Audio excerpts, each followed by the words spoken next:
Hi friends, staff selection commission வந்து பார்த்தீங்கன்னா junior engineer civil mechanical electrical போஸ்ட்டுக்கு வந்து வேலைவாய்ப்பு நோட்டிஃபிகேஷன் வந்து வெளியிட்டிருக்காங்க. அதை பற்றின முக்கியமான விவரங்களை பார்க்கலாம். ஆன்லைன் அப்ளிகேஷன் ஜூன் 30 ஸ்டார்ட் பண்ணிட்டாங்க. லாஸ்ட் டேட் வந்து பார்த்தீங்கன்னா ஜூலை 21, 2025 லாஸ்ட் டேட். அதுக்கப்புறம் ஃபீஸ் பே பண்ணுறதுக்கு மட்டும் ஒரு நாள் எக்ஸ்ட்ரா டைம் தராங்க. ஜூலை 22, 2025. கரெக்ஷன் பண்ணுற விண்டோ வந்து பார்த்தீங்கன்னா ஆகஸ்ட் 1லேருந்து ஆகஸ்ட் 2, 2025 வரைக்கும் ஓப்பன் இருக்கும்னு சொல்லியிருக்காங்க. அப்புறம் சிபிடி எக்ஸாம் வந்து பேப்பர் 1 பேப்பர் 2ன்னு சொல்லிட்டு 2 ஸ்டேஜாக வைக்கிறாங்க. ஓகேங்களா? ஸோ பேப்பர் 1 வந்து பார்த்தீங்கன்னா அக்டோபர் மாதம் 27லேருந்து 31 வரைக்கும், பேப்பர் 2 வந்து ஜனவரி பிப்ரவரி 2026 நடக்கும் அப்படின்னு சொல்லியிருக்காங்க. இது எல்லாமே டென்டேட்டிவ் டேட் தான். ஓகேங்களா? உங்களுக்கு அப்ளிகேஷன் ஃபார்ம் ஃபில் பண்ணுறது ரிலேட்டடாக ஏதாவது டவுட் இருந்துச்சுன்னா நீங்கள் வந்து இந்த ஹெல்ப்லைன் நம்பருக்கு கால் பண்ணலாம். டோல் ஃப்ரீ நம்பர் அப்படின்னு சொல்லியிருக்காங்க. ஓகேங்களா? அதுக்கப்புறம் அடுத்து டேபிள், இது ரொம்ப முக்கியமாக பார்த்துக்குங்க. ஸோ டேபிளில் மொத்தம் 9 கேட்டகரி ஆர்கனைசேஷன் இருக்குது. இந்த ஆர்கனைசேஷன் இந்த டிபார்ட்மெண்ட்டுக்கு தான் இப்போ போஸ்ட் வந்து போடுறாங்க. ஸோ அது தெளிவாக வந்து பார்த்துங்க. என்ன ஆர்கனைசேஷனில் வருது, என்ன போஸ்ட்டு, அந்த போஸ்ட்டுக்கான கல்வி தகுதி என்ன, ஏன்னா எக்ஸ்பீரியன்ஸ் கேட்குறாங்களான்னு தெளிவாக செக் பண்ணிக்கோங்க. ஏஜ் லிமிட் வந்து பார்த்துக்குங்க. ஸோ மேக்ஸிமம் எல்லா போஸ்ட்டும் வந்து பார்த்தீங்கன்னா மேக்ஸிமம் ஏஜ் லிமிட் வந்து 30 வயசுன்னு தான் சொல்லியிருக்காங்க. முக்கியமான விஷயம் என்னன்னா, இப்போது இந்த போஸ்ட் பாருங்களேன், எக்ஸாம்பிளுக்கு ஜேஇசினா ஜூனியர் இன்ஜினியர் சிவில் அப்படின்றது சொல்லிட்டு அர்த்தம். ஓகேங்களா? அதே போல் ஜேஇ இ&எம் அப்படின்னா ஜூனியர் இன்ஜினியரில் எலக்ட்ரிக்கல் மெக்கானிக்கல் அப்படின்னு சொல்லிட்டு அர்த்தம். ஓகேங்களா? அதே போல் ஜேஇஎம் அப்படின்னா வெறும் மெக்கானிக்கல் அப்படின்றத அர்த்தம். ஓகேங்களா? ஸோ அதெல்லாம் தெளிவாக வந்து பார்த்துக்குங்க. இப்போ உதாரணத்துக்கு கல்வித்தகுதி வந்து பார்த்தீங்கன்னா, இப்போ ஜேஇசி கொடுத்துருக்காங்களா, அது வந்து பாருங்கள், நீங்கள் பிஇ பிடெக் சிவில் படிச்சிருக்கணும் அப்படின்னு தான் எலிஜிபிள். அல்லது நீங்கள் டிப்ளமோ ஃபுல் டைமில் சிவில் படிச்சிருந்தாலுமே எலிஜிபிள் அப்படின்னு சொல்லியிருக்காங்க. ஆனால் 2 இயர்ஸ் எக்ஸ்பீரியன்ஸ் கேட்குறாங்க. அந்த மாதிரி ஒரு சில போஸ்ட்டுக்கெல்லாம் வந்து பார்த்தீங்கன்னா 2 இயர்ஸ் வந்து எக்ஸ்பீரியன்ஸ் கேட்குறாங்க. ஒரு சில போஸ்ட்லாம் எக்ஸ்பீரியன்ஸ் கேட்கல. இப்போ உதாரணத்துக்கு இந்த பாருங்கள், பிரம்மபுத்திரா போர்டு இது பார்த்தீங்கன்னா ஜேஇசி கேட்குறாங்க இல்லையா, அதாவது ஜூனியர் இன்ஜினியர் சிவில். இதுக்கு வந்து பார்த்தீங்கன்னா டிப்ளமோ இன் சிவில் கேட்டிருக்காங்க, ஆனால் எக்ஸ்பீரியன்ஸ் கேட்கல. ஓகேங்களா? ஸோ அந்த மாதிரி ஒரு சில போஸ்ட்லாம் எக்ஸ்பீரியன்ஸ் கேட்கல, ஒரு சில போஸ்ட்லாம் மினிமம் 2 இயர்ஸ் எக்ஸ்பீரியன்ஸ் கேட்குறாங்க. அதே போல் ஒரு சில போஸ்ட் வந்து பார்த்தீங்கன்னா டிப்ளமோ மட்டும் தான் கேட்டிருக்காங்க. ஒரு சில போஸ்ட் வந்து பார்த்தீங்கன்னா டிகிரி பிஇ பிடெக் படிச்சிருந்தாலும் எலிஜிபிள் அப்படின்னு சொல்லியிருக்காங்க. ஸோ இந்த டேபிளை கிளியராக பார்த்துக்குங்க. மோஸ்ட்லி வந்து பார்த்தீங்கன்னா என்னென்ன டிபார்ட்மெண்ட்னா சிவில், மெக்கானிக்கல், எலக்ட்ரிக்கல், அப்புறம் மெக்கானிக்கல் ரிலேட்டடாக இருக்கீங்க ஆட்டோமொபைல் படிச்சிருந்தாலுமே எலிஜிபிள் தான். இங்கே பாருங்கள், இந்த போஸ்ட்டுக்கு வந்து ஆட்டோமொபைல் படிச்சிருந்தாலுமே அப்ளை பண்ணுற மாதிரி சொல்லியிருக்காங்க. அதாவது ஜேஇ இ&எம் இருக்குது பார்த்தீங்களா, அதுக்கு வந்து பாருங்கள் 3 years diploma in electrical automobile mechanical, automobile படிச்சிருந்தாலுமே இந்த ஜேஇ இ&எம் இதுக்கு மட்டும் தான் நீங்கள் எலிஜிபிள். சரி, நல்லா புரிஞ்சுக்கோங்க.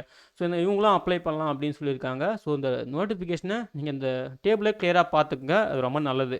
எங்கெங்கெல்லாம் டிகிரி குவாலிஃபிகேஷன் வருது, எங்கெங்கெல்லாம் டிப்ளமோ குவாலிஃபிகேஷன் மட்டும் வருதுன்னு சொல்லிட்டு தெளிவாக பார்த்து வைக்கிறது ரொம்ப ரொம்ப நல்லது. எந்த இடத்துல எக்ஸ்பீரியன்ஸ் கேட்குறாங்க அதெல்லாம் அந்த டேபிளை கிளியராக பார்த்துக்குங்க. ஓகேங்களா? அப்புறம் டோட்டல் வேகன்சி வந்து பார்த்தீங்கன்னா 1340 வேகன்சி சொல்லியிருக்காங்க. ஸோ இந்த வேகன்சி வந்து பார்த்தீங்கன்னா நாங்கள் போஸ்ட் வைஸாகவும் கேட்டகரி, அதாவது கம்யூனிட்டி கேட்டகரி வைஸாகவும் நாங்கள் வந்து வெப்சைட்டில் வந்து அப்டேட் பண்ணுவோம். நீங்கள் அங்கே செக் பண்ணிக்கலாம்னு சொல்லிட்டு லிங்க்கே இங்கே கொடுத்துருக்காங்க. ஸோ நீங்கள் கிளிக் பண்ணி செக் பண்ணி பாருங்கள், அப்பப்போ செக் பண்ணுங்கள். அதே போல் பிடபிள்யூடி கேண்டிடேட்டுக்கான சூட்டபிலிட்டி, சரிங்களா, உங்களுக்கான க்ரைட்டீரியா கொடுத்துருக்காங்க. இதை தெளிவாக செக் பண்ணிவிட்டு நீங்கள் அப்ளை பண்ணுங்கள், ரொம்ப நல்லது. ஓகேங்களா? அதுக்கப்புறம் இந்த டேபிள் கிளியராக கொடுத்துருக்காங்க பாருங்கள். இப்போ ஜூனியர் இன்ஜினியர் சிவிலுக்கு நீங்கள் பிடபிள்யூடி கேண்டிடேட் அப்ளை பண்ணுறீங்கன்னா உங்களுக்கு என்ன மாதிரி ஒர்க் பண்ண வேண்டியதாக இருக்கும், எஸ்சி எஸ்டி, எஸ்சினா சிட்டிங், இந்த மாதிரி இந்த அப்டேஷன்லாம் கொடுத்துருப்பாங்க பாருங்கள். எஸ்னா சிட்டிங்கு, எஸ்டினா ஸ்டாண்டிங்கு, உங்களுக்கு என்ன மாதிரி ஒர்க் பண்ண வேண்டியதாக இருக்கும், உங்களுக்கு என்ன மாதிரி டிசேபிலிட்டி இருந்தால் சூட்டபுளாக இருக்கும் அப்படின்னு சொல்லிட்டு ஜூனியர் இன்ஜினியர் சிவில் அந்த போஸ்ட்டுக்கும் ஜேஇ எலக்ட்ரிக்கல் மெக்கானிக்கல் போஸ்ட்டுக்கும் எக்ஸ்பிளைன் பண்ணியிருக்காங்க. அந்த டேபிளில் வந்து தெளிவாக வந்து பார்த்துக்குங்க. பார்த்துட்டு அதுக்கப்புறம் அப்ளை பண்ணுங்கள். இந்தியன் சிட்டிசன்ஸ் யார் வேணாலும் அப்ளை பண்ணலாம் அப்படின்னு சொல்லியிருக்காங்க. ஏஜ் லிமிட் நம்ம சொல்லிட்டோம். ஸோ இந்த போஸ்ட்டுக்கு வந்து பார்த்தீங்கன்னா மேக்ஸிமம் 30 வயசு சொல்லியிருக்காங்க இல்லையா.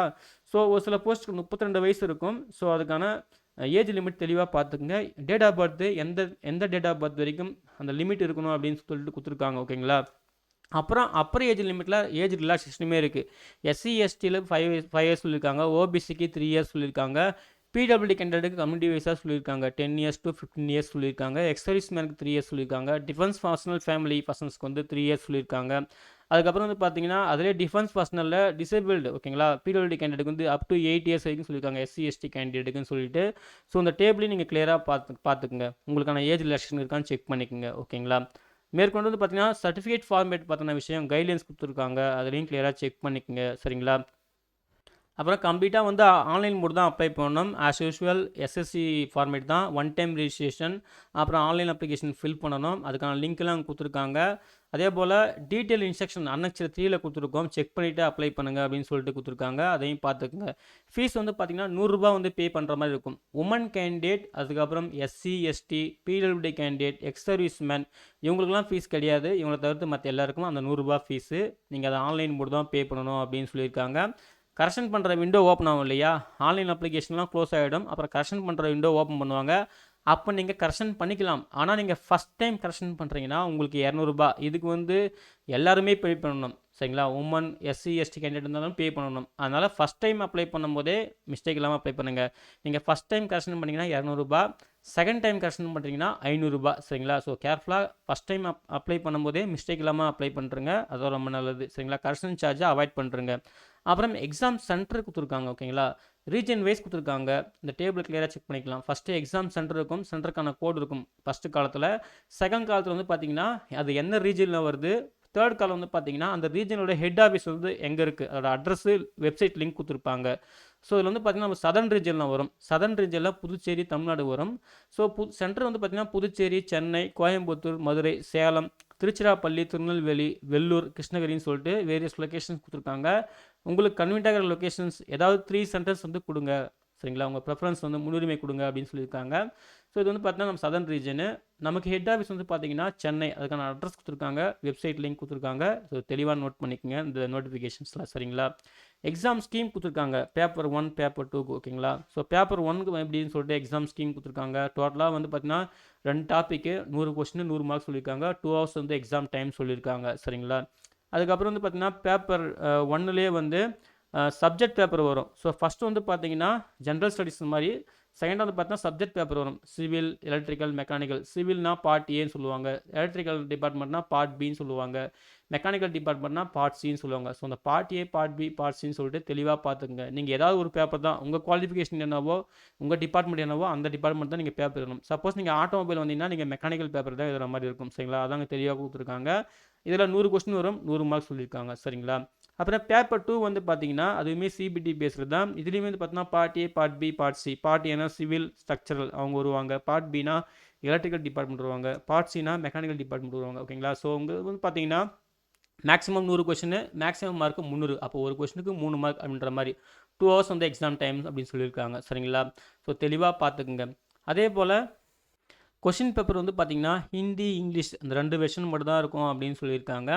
அதுக்கப்புறம் நெகட்டிவ் மார்க் வந்து இருக்குது. நீங்கள் ஒரு ராங் ஆன்சருக்கு வந்து பார்த்தீங்கன்னா 0.25 மார்க் நெகட்டிவ் மார்க். அது பேப்பர் 1க்கு. பேப்பர் 1ல் ஒரு ராங் ஆன்சருக்கு 0.25 மார்க்கு.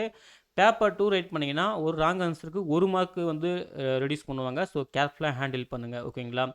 அதுக்கப்புறம் சிலபஸ் கொடுத்துருக்காங்க. பேப்பர் 1க்கான சிலபஸ் என்ன, பேப்பர் 2க்கான சிலபஸ் என்ன, part A, part B, civil, electrical, mechanical அவங்களுக்கான சிலபஸ் என்ன சொல்லிட்டு பேப்பர் 1, பேப்பர் 2ன்னு சொல்லிட்டு தெளிவாக கொடுத்துருக்காங்க. இந்த சிலபஸ் பேஸ் பண்ணி நீங்கள் ப்ரிப்பேர் பண்ணுங்கள், ஓகேங்களா? அப்புறம் எக்ஸாம் சென்டருக்கு வந்து நீங்கள் போகிறீங்கன்னா எக்ஸாம் எழுத அதுக்கான கைட்லைன்ஸ், டீட்டெயில் கைட்லைன்ஸ் கொடுத்துருக்காங்க. தெளிவாக வந்து செக் பண்ணிக்கங்க என்னென்ன டாக்குமெண்ட்லாம் கொண்டு போகணும் அப்படின்னு சொல்லிட்டு. அப்புறம் மோட் ஆஃப் செலெக்ஷன் கொடுத்துருக்காங்க. Minimum qualifying mark paper 1 paper 2ன்னு சொல்லிட்டு இங்கே கொடுத்துருக்காங்க. யூஆர் கேட்டகரிக்கு 30%, ஓபிசி இடபிள்யூஸ்க்கு வந்து 25%, மற்ற எல்லா கேட்டகரிக்கும் 20% அப்படின்னு சொல்லியிருக்காங்க, ஓகேங்களா? அதையும் வந்து பார்த்துக்குங்க. இப்போ பேப்பர் 1 வந்து எக்ஸாம் நடந்து முடிஞ்சுது அப்படின்னு பார்த்தீங்கன்னா, ஸோ அதோட மார்க்கு, அதோட கட் ஆஃப் மார்க் அடிப்படையில் பேப்பர் 2க்கு வந்து கேண்டிடேட் ஷார்ட் லிஸ்ட் பண்ணுவோம். அவங்க மட்டும் தான் பேப்பர் 2க்கு வந்து அப்பீர் பண்ணுற மாதிரி இருக்கும். அதாவது category wise, community category wise shortlist பண்ணுவாங்க. அவங்க மட்டும் பேப்பர் 2 வந்து அட்டன் பண்ணுற மாதிரி இருக்கும் அப்படின்னு சொல்லியிருக்காங்க. ஃபைனல் செலெக்ஷன் வந்து பார்த்தீங்கன்னா உங்களுக்கு வந்து நீங்கள் பேப்பர் 1, பேப்பர் 2ல் வந்து எப்படி பர்ஃபார்மன்ஸ் பண்ணியிருக்கீங்க அப்படின்னு சொல்லிட்டு உங்கள் போஸ்ட் ப்ரெஃபரன்ஸ் என்ன டிபார்ட்மெண்ட்டில், என்ன ஆர்கனைசேஷனில் வருது, அது என்ன ஆஃபீஸில் வருது, அதை பொறுத்து அமையும் அப்படின்ற மாதிரி சொல்லியிருக்காங்க. ஸோ தெளிவாக வந்து பார்த்துக்குங்க, ஓகேங்களா? So paper 1, paper 2 mark consider பண்ணுவாங்க. கேட்டகரி வைஸ், கம்யூனிட்டி வைஸாக ஷார்ட் லிஸ்ட் பண்ணுவாங்க.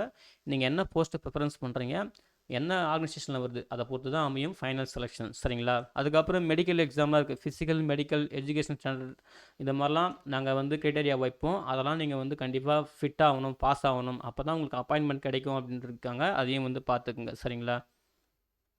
மேற்கொண்டு மால் ப்ராக்டிஸ் பார்த்தோன்னா கைட்லைன்ஸ் கொடுத்துருக்காங்க. எக்ஸாமில் வந்து ஏதாவது மிஸ்பிஹேவ் பண்ணீங்க அப்படின்னு சொல்லிட்டு அந்த டேபிளில் கொடுத்துருக்காங்க. அதையும் வந்து பாருங்கள். அப்புறம் முக்கியமான இன்ஸ்ட்ரக்ஷன், இந்த நோட்டிஃபிகேஷனில் இருக்கிற முக்கியமான இன்ஸ்ட்ரக்ஷன்லாம் அதில் ஃபில்டர் அவுட் பண்ணி கொடுத்துருக்காங்க. இந்த டேபிளையும் நீங்கள் வந்து ஒரு டைம் பார்த்துக்கலாம் டவுட் இருந்துச்சுன்னா, சரிங்களா? அதே போல் தான் ஹெல்ப்லைன் நம்பர் கடைசியாக கொடுத்துருக்காங்க. அப்புறம் சர்டிஃபிகேட் ஃபார்மேட் கொடுத்துருக்காங்க. உங்களுக்கு ஏதாவது சர்டிஃபிகேட் ஃபார்மேட் வேணால் அதை ரெடி பண்ணி வச்சுக்கோங்க, சரிங்களா? ஆன்லைன் அப்ளிகேஷன் ஃபார்ம் வந்து எப்படி ஃபில் பண்ணணும்னு சொல்லிட்டு அன்னெக்சர் 3ல தெளிவாக கொடுத்துருப்பாங்க கைட்லைன்ஸு. இந்த கைட்லைன்ஸ் ஃபாலோ பண்ணிக்கோங்க. ஸ்க்ரீன்ஷாட்டோடு இருக்கும், இந்த ஸ்க்ரீன்ஷாட்டோடு இருக்கும். நீங்கள் தெளிவாக ஃபாலோ பண்ணிவிட்டு அதுக்கப்புறம் ஆன்லைனில் மிஸ்டேக் இல்லாமல் அப்ளை பண்ணுங்கள், சரிங்களா? ஒன் டைம் ரிஜிஸ்ட்ரேஷன் பண்ணுறது, ஆன்லைன் அப்ளிகேஷன் ஃபார்ம் ஃபில் பண்ணுறது, சர்டிஃபிகேட் ஃபார்மேட்டு எல்லாமே நோட்டிஃபிகேஷன் இருக்கும். டோட்டலாக ஒரு 88 பேஜ் கிட்ட இருக்குது. ஸோ இந்த 88 பேஜும் தெளிவாக வந்து பார்த்துக்குங்க. அப்புறம் மெடிக்கல் ஸ்டாண்டர்ட் பார்த்தோன்னா கைட்லைன்ஸ்லாம் கொடுத்துருப்பாங்க நோட்டிஃபிகேஷன் கடைசியாக, சரிங்களா? ஸோ அதெல்லாம் வந்து கிளியராக பார்த்துக்குங்க. பார்த்துக்கிட்டிங்கன்னா உங்களுக்கு வந்து யூஸ்ஃபுல்லாக இருக்கும், சரிங்களா? அப்புறம் இதில் வந்து மெடிக்கல் ஸ்டாண்டர்டில் வந்து பார்த்தீங்கன்னா சில எக்ஸ்பென்ஷன்லாம் இருக்குது. அதாவது ஃபிசிக்கல் ஸ்டாண்டர்டில் வந்து பார்த்தீங்கன்னா ஸ்டேட் வைஸ் பார்த்தீங்கன்னா ரிலாக்ஸேஷன் தராங்க. நமக்கு சதர்ன் ரீஜன் இல்லையா, இங்கே பாருங்கள் 157 சென்டிமீட்டர் ஹைட்லேயும் செஸ்ட்டில் வந்து எவ்வளோ இருக்கணும் அப்படின்னு சொல்லிட்டு, வெயிட் வந்து எவ்வளோ இருக்கணும்னு சொல்லிட்டு ரிலாக்ஸேஷன் கொடுத்துருக்காங்க. இதையுமே நீங்கள் தெளிவாக செக் பண்ணிக்கோங்க, ஓகேங்களா? ஸோ அவ்வளோதான் ஃப்ரெண்ட்ஸ். இதுதான் வந்து பார்த்தீங்கன்னா எஸ்எஸ்சி அறிவிச்சிருந்த junior engineer civil mechanical electrical போஸ்ட்டுக்கான முக்கியமான விவரங்கள், ஓகேங்களா? ஸோ நோட்டிஃபிகேஷனை ஒரு டைம் கிளியராக பாருங்கள். பார்த்துட்டு உங்களுக்கு எலிஜிபிலிட்டி கிட்டே மீட் ஆச்சுன்னா ஆன்லைனில் மிஸ்டேக் இல்லாமல் அப்ளை பண்ணுங்கள், சரிங்களா? இந்த நோட்டிஃபிகேஷன் டவுன்லோட் பண்ணுறதுக்கான லிங்க்கையும் ஆன்லைனில் அப்ளை பண்ணுறதுக்கான லிங்க்கையும் இந்த வீடியோ டிஸ்கிரிப்ஷனில் தரேன். செக் பண்ணி நீங்களும் யூஸ் பண்ணிக்கோங்க. அப்ளை பண்ணுற எல்லாருக்கும் wish you all the best. Thank you.